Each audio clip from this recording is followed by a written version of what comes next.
नमस्कार। The federal देश में आपका स्वागत है और आप देख रहे हैं दूसरे विंडो में मेरे साथ हैं शेखर, द फेडरल के मेरे सहयोगी।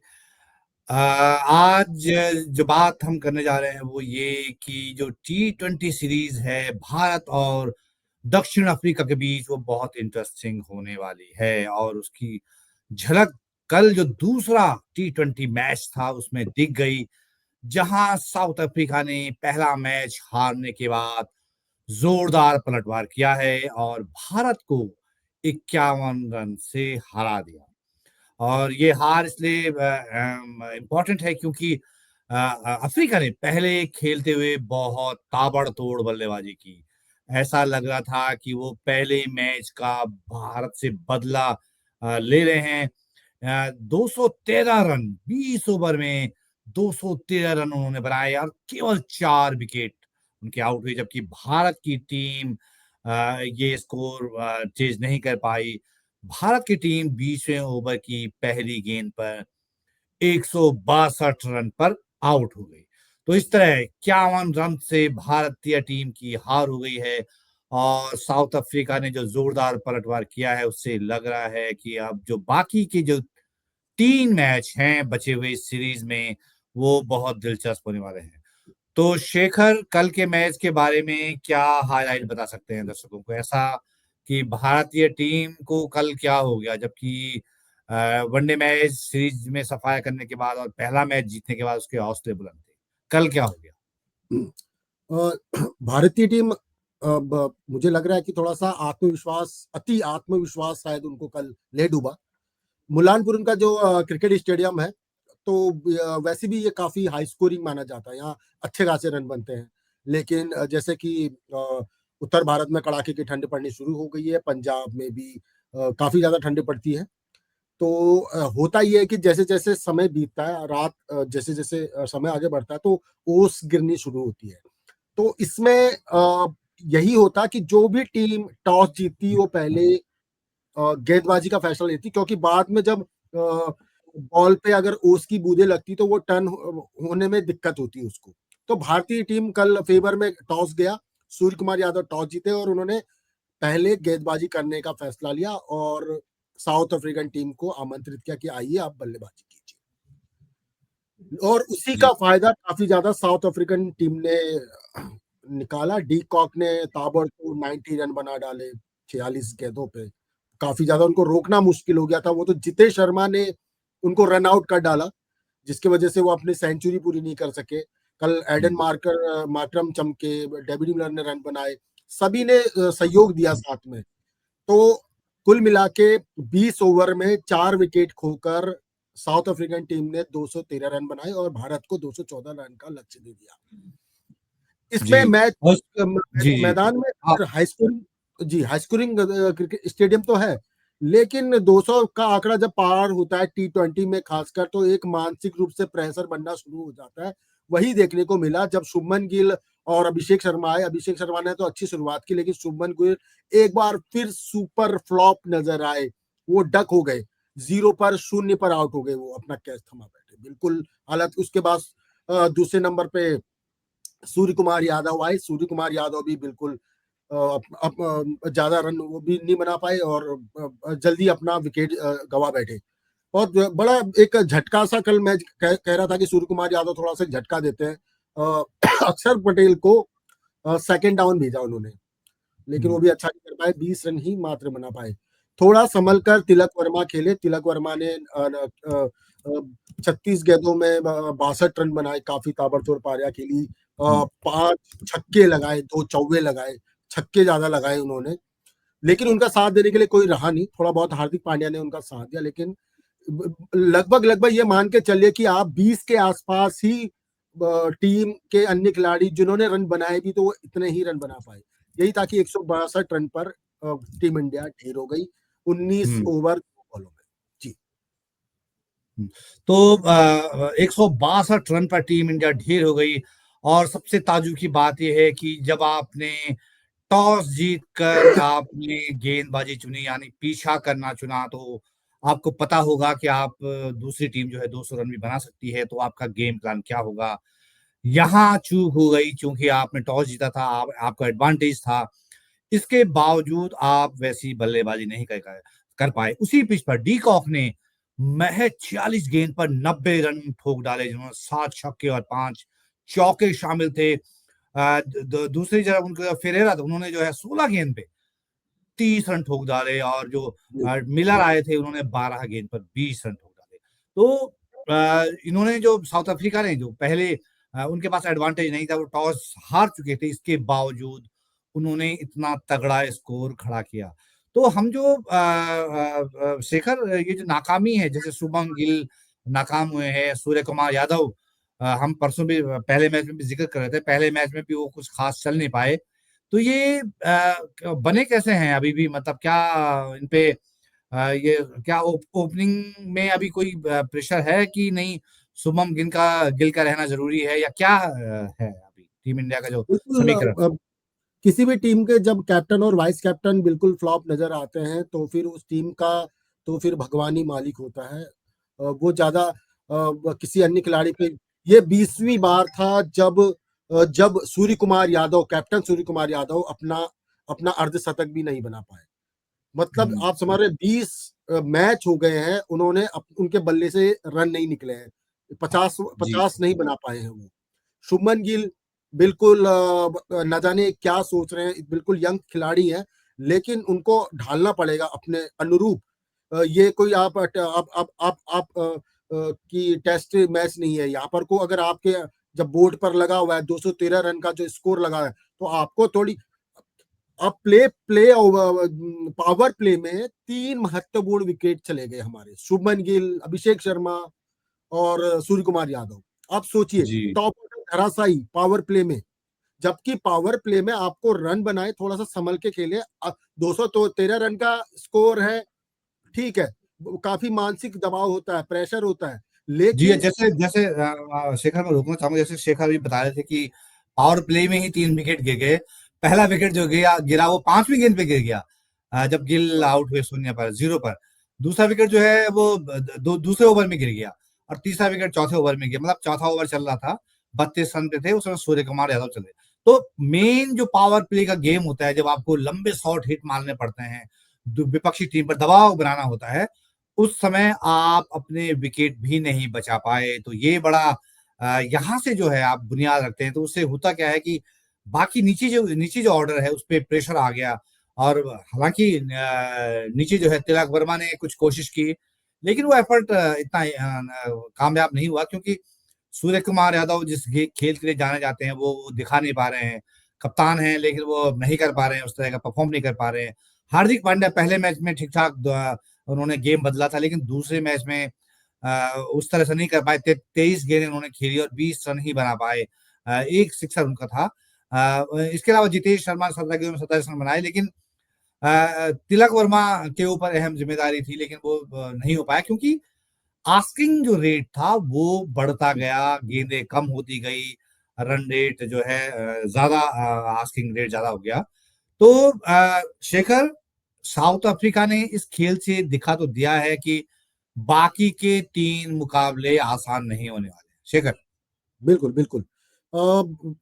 जिस तरह की लग रहा था कि अब साउथ अफ्रीकन टीम पहले मैच में जिस तरह से 101 रन के बड़े अंतराल से हारी थी, लग नहीं रहा था कि टी20 सीरीज में उनका जो गेम प्लान है वो देखने को मिलेगा। लेकिन कुछ ऐसा उन्होंने इतना बेहतरीन कमबैक किया, 3 उन्होंने बदलाव भी करे अपना बॉलर के तौर पे लाए वो, लेकिन वो उस तरीके से जो टीम इंडिया के साथ था वो उस तरीके से खेल नहीं पाए बिल्कुल भी। तो यही रहा जो साउथ अफ्रीकन टीम के सामने टीम इंडिया कल बौनी साबित नजर आई। उनको मुझे लग रहा था कि जैसे कि उनको शायद लग रहा था कि हम टी20 के बादशाह हैं, शायद अति आत्मविश्वास शायद उनको ले डूबा भारतीय क्रिकेट टीम को। और कुछ फैसले जो सूर्य कुमार यादव के माने जाते थे कि बड़ा सही है, लेकिन कल अक्षर पटेल को ऊपर लाने का कोई वो नहीं था। पता नहीं गौतम गंभीर या फिर सूर्य कुमार यादव क्या उन्होंने डिस्कस हुआ कि अक्षर पटेल को ऊपर लेकर आए। हो सकता था कि तिलक वर्मा को अगर इन्होंने ज्यादा मौका दे दिया होता तो शायद आज तिलक वर्मा थोड़ा और ज्यादा रन बना पाते, क्योंकि बाद में जब विकेट झड़ने लगे तो आस्किंग रेट है वो जो 11 साढ़े 11 का था वो 15 तक पहुंच गया वो। तो उस ऐसी स्थिति में किसी बल्लेबाज के पास सोचने और समय का वक्त नहीं होता है, वो बस लंबे शॉट खेलना चाहता है और इसी जद्दोजहद में अपना विकेट वो गवा पड़ता है, खासकर कैच दे पड़ता है। तो यही देखने को मिला, अगर स्टार्टिंग से ही हमें एक अच्छा जो ओपनिंग मिलती तो मध्य क्रम के जो बल्लेबाज हैं आने वाले उसको वो फिनिशिंग तक पहुंचा पाते। मुल्लापुर उनका स्टेडियम इतना खास ज्यादा वो ये है कि जहां ज्यादा रन बनते हैं, हाई स्कोरिंग मैदान है, तो जी जी ऐसा जी। कुछ वहां पर को तो शेखर बता रहे हैं कि हाई स्कोरिंग मैदान है, लेकिन भारतीय टीम जो हाई स्कोर था, जो पीछा करना था, जो चेज करना था, वो नहीं कर पाए। 214 रन बनाने थे 20 ओवर में। और सबसे इंटरेस्टिंग देखिए कि साउथ अफ्रीका ने उन्हीं ओवर में 213 रन बनाए। भारत को भी उसी तरह की बल्लेबाजी करनी थी। शेखर, गेंदबाजों ने कल बहुत रन जुटाए। हमारे जो स्टार गेंदबाज हैं, बुमराह 4 ओवर में 45 रन दे गए। अर्शदीप 4 ओवर में 54 रन दे गए। वो तो भला हो कि वरुण चक्रवर्ती जो है 2 विकेट दे गए और 4 ओवर में सिर्फ 29 रन ही उन्होंने खर्च किए। अक्षर पटेल ने भी ठीक ठाक रहा, 3 ओवर में 27 रन दिए, 1 विकेट लिया। लेकिन हमारे जो मेन मेन जो गेंदबाज हैं, जो वो तो पिट गए कल। हाँ बिल्कुल, सारे जो इकोनॉमी रेट है वो 11-12, मतलब समझ रहे हैं आप, ये इतनी इकोनॉमी जब आप देंगे, वो भी खासकर जसप्रीत बुमराह, अर्शदीप सिंह, जिनसे ज्यादा उम्मीदें थी। अर्शदीप भारत के लिए ओपनिंग गेंदबाजी करते हैं, जैसा कि उन्होंने अपने पिछले मैच में उन्होंने पहली ओवर में विकेट निकाल दिया था, वैसा भी कुछ देखने को मिल रहा था। लेकिन आप मानेंगे नहीं, उन्होंने अपने एक ही ओवर में 7 वाइड गेंदें फेंकी।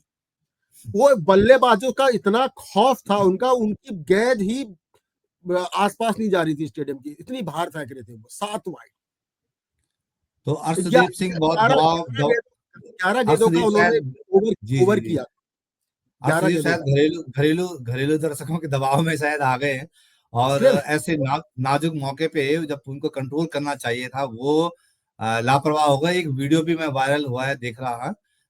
गौतम गंभीर जो है बड़े नाराज हुए हैं, बहुत दूर से जो है वो दिखा है उनका वीडियो। दिख रहा जब है, हाँ। अर्शदीप बॉलिंग कर रहे थे और पिट रहे थे और इधर उधर गेंद फेंक रहे थे, तो वो बहुत नाराज दिख रहे थे कोच जो है गौतम गंभीर। तो ना बुमराह चले, ना अर्शदीप चले, और हार्दिक पांड्या भी तो 11.5 रन पर ओवर उनका रहा। 13.5 रन पर ओवर का जो है अर्शदीप सिंह का रहा इकोनॉमी, और 11.5 बुमराह का रहा। तो गेंदबाजों ने तो मतलब या ये भी कह सकते हैं कि साउथ अफ्रीका ने हमारे किसी भी गेंदबाज को नहीं बख्शा, शेखर। और घरेलू मैदान पर आपको बता दूं, ये घरेलू मैदान में भारत की अब तक की सबसे बड़ी हार है। जी पिछला मैच जो सबसे बड़ी हार थी वो 49 रन का था, वो न्यूजीलैंड से हारी थी। इस दफा 51 रन से हारे, तो घरेलू मैदान पे सबसे बड़ी हार है।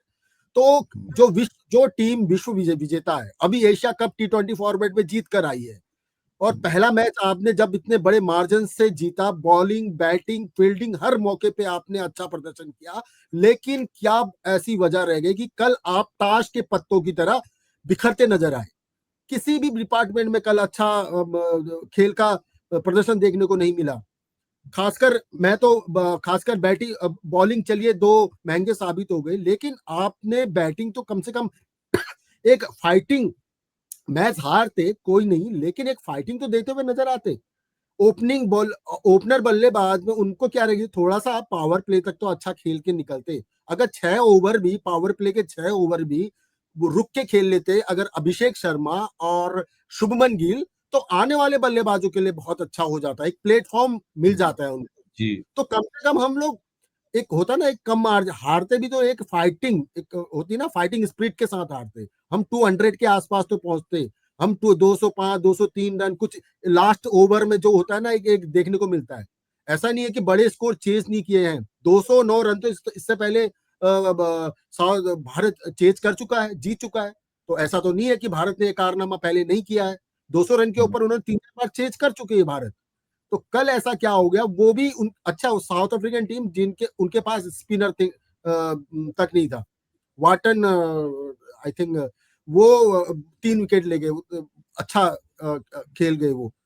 आप आपके फेवर में टॉस गया, आपने खुद गेंदबाजी का फैसला लिया और उसके बाद आप ही और इस तरीके से हार गए। पहले तो इतने ज्यादा रन लुटा दिए, फिर रन लुटा दिए तो फिर रन बना ही नहीं पाए। अब स्टार्टिंग से दनादन बैक टू बैक विकेट आप गमाते गए थोड़े थोड़े समय के अंतराल पर।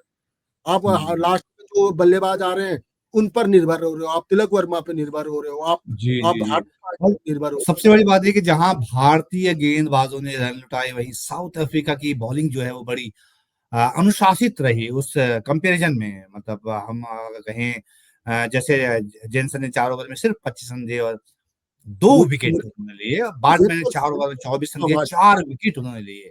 4 विकेट, इस हाँ तरह से 4। जो हाँ, जी, जो जब एनजीडी है उन उन्होंने 3 और ओवर कल 26 रन देके कल 2 विकेट लिए, कल तो उनका मतलब कुल मिला पहली के उन हाँ, कल उनका जी, पहली बार मौका मिला था। जी। कल उनको पहली बार मिला था, पहली मैच में ही उन्होंने दरअसल, मुझे ये नहीं लग रहा है कि साउथ अफ्रीकन गेंदबाजों ने विकेट लिया। मुझे तो मैच देख के ऐसा लग रहा था कि हमारे बल्लेबाजों ने खुद उनको विकेट दे दिया।